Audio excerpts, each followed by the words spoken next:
Thank you so much for coming. Really happy to have you here. I wasn't sure how many people would turn out for a lecture about Australia. Happy to see maybe the weather inspired you to come and escape to sunnier climates. I'm going to start with a world map just to kind of orient ourselves. As Americans, this is the common perspective from which we see Australia somewhere down in the far right corner of the obscure sort of nether regions of our minds. But I want to point something out about this map, and it's building towards a larger point, but the thing I want to point out is about where the equator is actually located on this map. Can anyone name a country that the equator passes through? Ecuador, okay. So if we actually put that line up on the map, what you notice is that the equator, what hopefully you'll notice, is that the equator is actually quite a bit below the halfway point on that map, okay. So this has a number of different effects. One of those effects is that the southern hemisphere sort of gets diminished in size and in importance. We see less of the southern hemisphere than we do of the northern hemisphere. Another effect that you have of this map, because remember, of course, that when we're talking about turning a globe, right, the round Earth into a flat surface, some distortion is always necessary. So one of the things that gets distorted in this map is the relative area, surface area of certain countries. As you head towards the poles, right, the surface area of the countries gets distorted. And so we have, the reason that this map distorts it is because they were more interested in privileging other things. For example, this map is very good for navigating by sea. All right?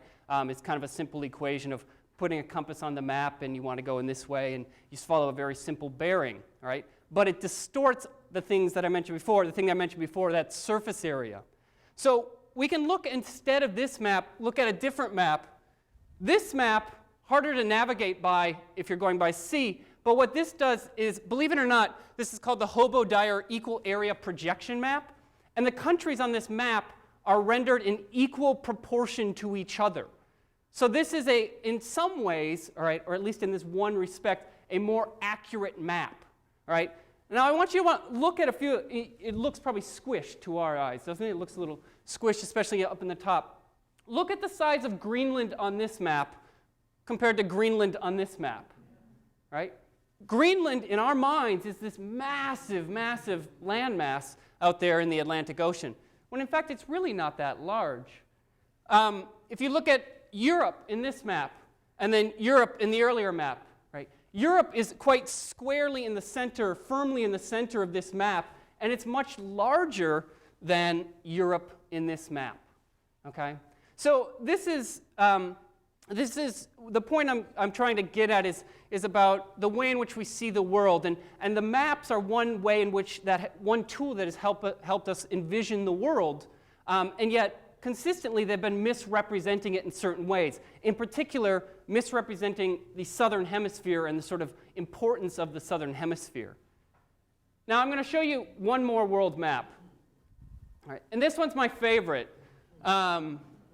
Now this map, I bet you can guess the country of origin of the map maker, where he might have been from.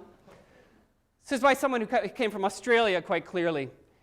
This map is, it twists our minds, it challenges us just a little bit. But of course, if you think about it, the Earth is just a round ball floating out there in the middle of the space. So who's to say which side is up and which side is down? How do you measure that relative to what?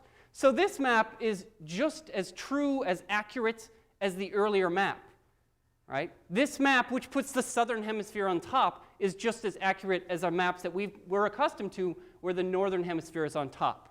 Imagine if we had this map, and this was the map that we'd grown up with all our lives, how much more important we might think Australia is. And that's really the point of my talk tonight, is to privilege Australia. We don't do that very often. So we're putting it back in focus at the very center of our attention. Now, more specifically, what I'm going to talk about tonight is the Australian landscape and its 6 major features: desert and ocean, jungle and bush, city and suburb. Now, I don't want you going home and doing research and trying to find how I came up with these 6 major features, because if you did research, you'd find that I just invented them.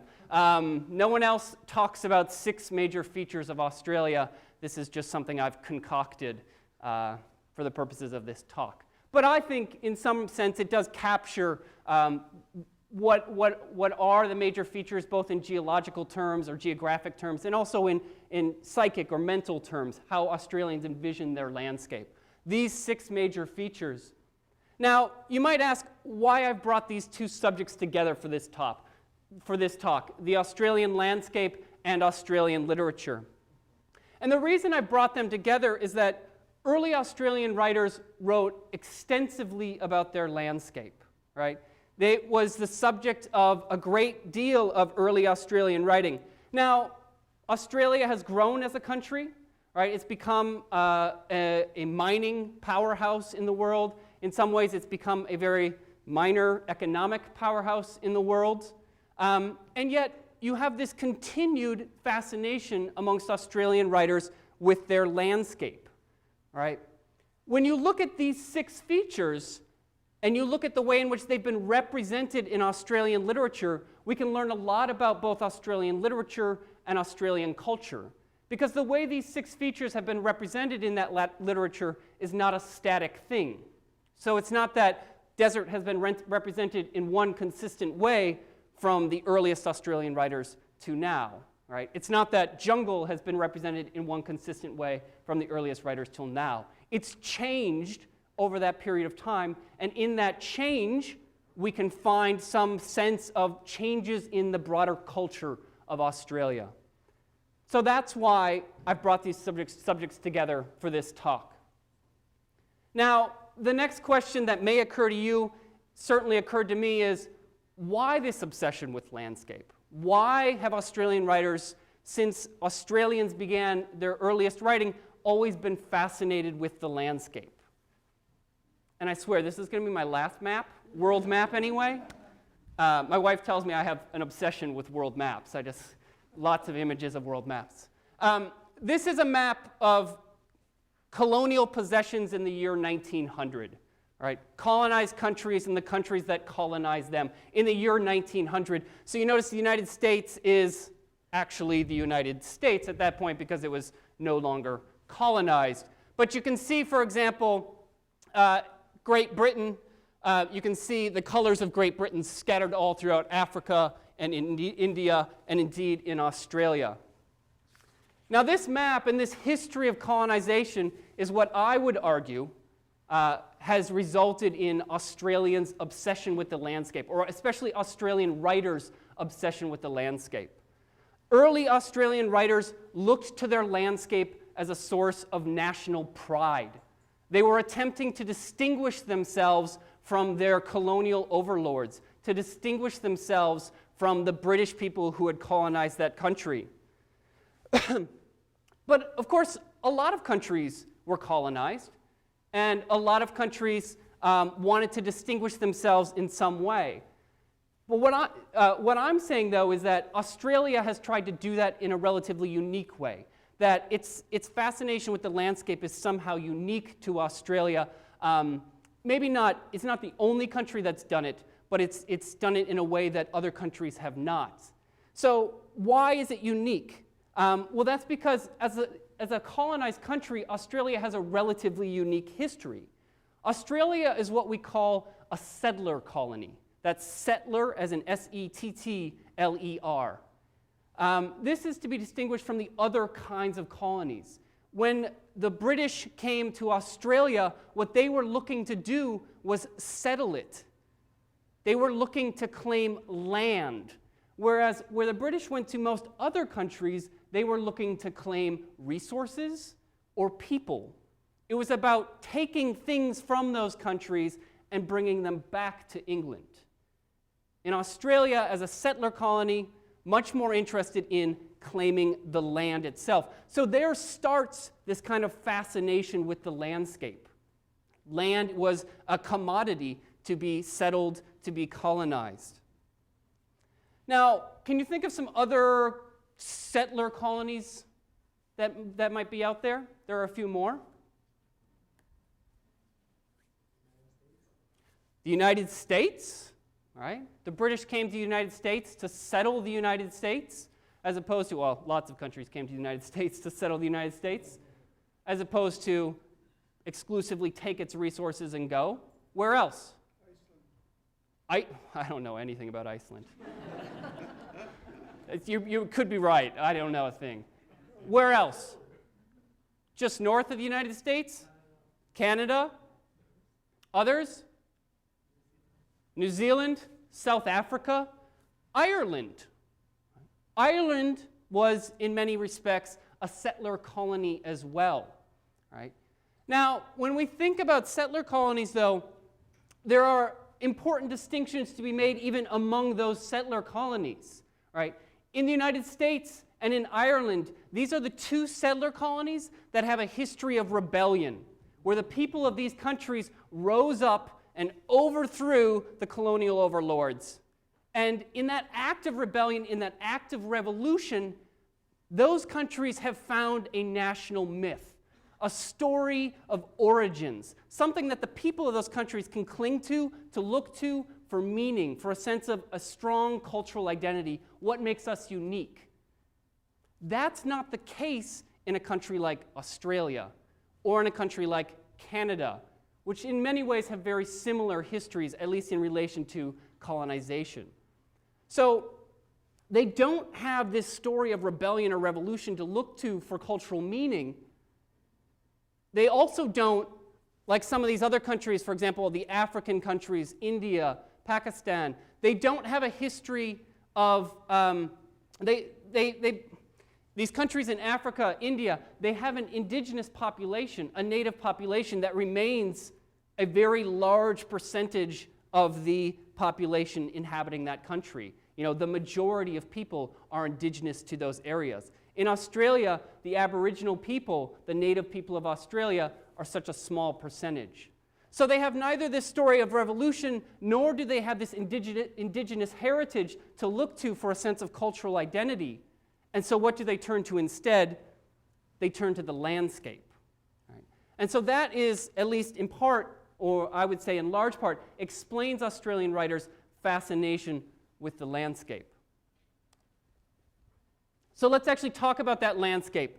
First off, ocean and desert. Desert and ocean. Two especially important features of the Australian landscape. We're going to start with the desert. All right. There's an extensive history of Australians writing about the desert, and for very good reason. If we take a look at this map, everything in tan and orange is desert. It's one giant desert, right? So that was a very good reason to write about, to start with, for writing about the landscape. The other reason, of course, is that there is no desert in the United Kingdom, so it's a very distinctive feature of the Australian landscape. Now, I actually want to read you a passage that's from a piece of literature, and it's about the desert. Here's a picture of the Australian desert. Notice that this is not the kind of desert that we think of from Roadrunner cartoons. It's not bare sand with like a lone cacti here or there. Okay?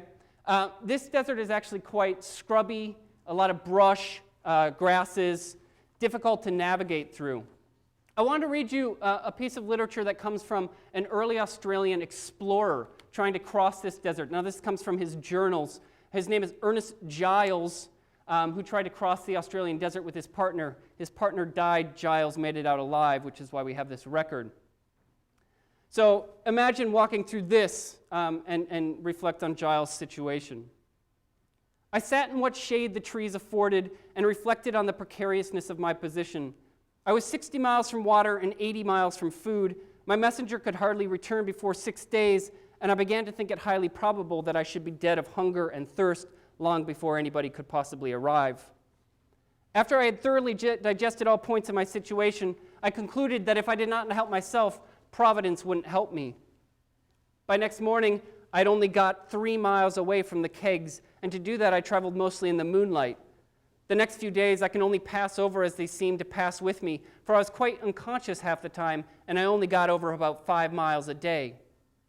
To people who cannot comprehend such a region, it may seem absurd that a man could not travel faster than that. All I can say is that there must be men who could do so, but most men in the position I was in would simply have died of hunger and thirst, for by the third or fourth day, I couldn't tell which, my horse meat was all gone. I had to remain in what scanty shade I should find during the day, and I could only travel by night. Being in a chronic state of burning thirst, my general plight was dreadful in the extreme. A bare and level sandy waste would have been paradise to walk over compared to this. So that's the Australian desert. Early Australian writers were particularly fascinated by the Australian desert. It was a site of exploration, an additional site of colonization. The landmass itself had been colonized, now they could colonize the desert. And in writing about the desert, they would promote a uniquely Australian cultural voice. In more recent times, Australian writers have ceased writing about the desert, or the writing about the desert has diminished. Right? In particular, the writing about the desert by white Australian writers has diminished. They see no particular value in it anymore, which is interesting because if you know anything about Australia in the current times, you know that Australia is experiencing a mining boom. They make tons and tons of money. Their entire economy is effectively supported on the profits from their mining. And all that mining takes place in the desert. So they're drawing all of this money, all of these resources out of the desert, and yet it is this time when they cease to write about the desert.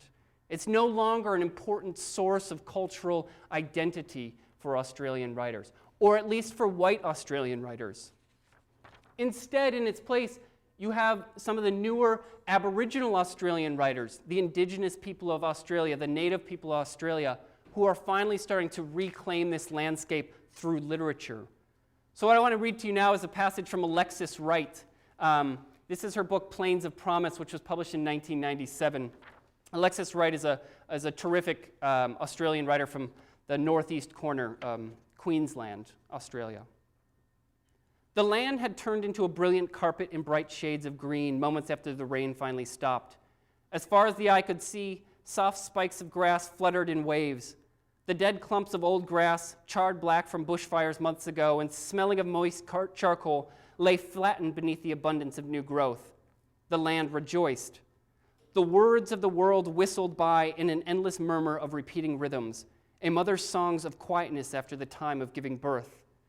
The new grass stood stretched upwards in the humidity, then the long flapping strands spun together to form a cocoon in the cool of the evening. The ribbon-like threads flickered ceaselessly over its hidden treasure, filtering air to keep the temperature cool inside. Eliot was entombed in a web of grass. Quite a different representation of the desert, of course. The ocean. The ocean is an interesting landscape when you think about it in terms of Australian writers. It actually seems like the most obvious landscape for early Australian writers in particular to write about. After all, they did journey long distances and over a long period of time across the ocean to arrive in Australia. And yet, when you look at Australian literature, you find very little writing about the ocean. Even in books where it would seem logical to write about the ocean, they kind of skip it. I've read books, many books where they're about people who start, English men and women who start in England, come to Australia, migrate to Australia, or sent over here as convicts. And that whole sea voyage, just totally gone. There's nothing about it. It's 3 ellipses at the bottom of a page. They're not writing very much about the ocean.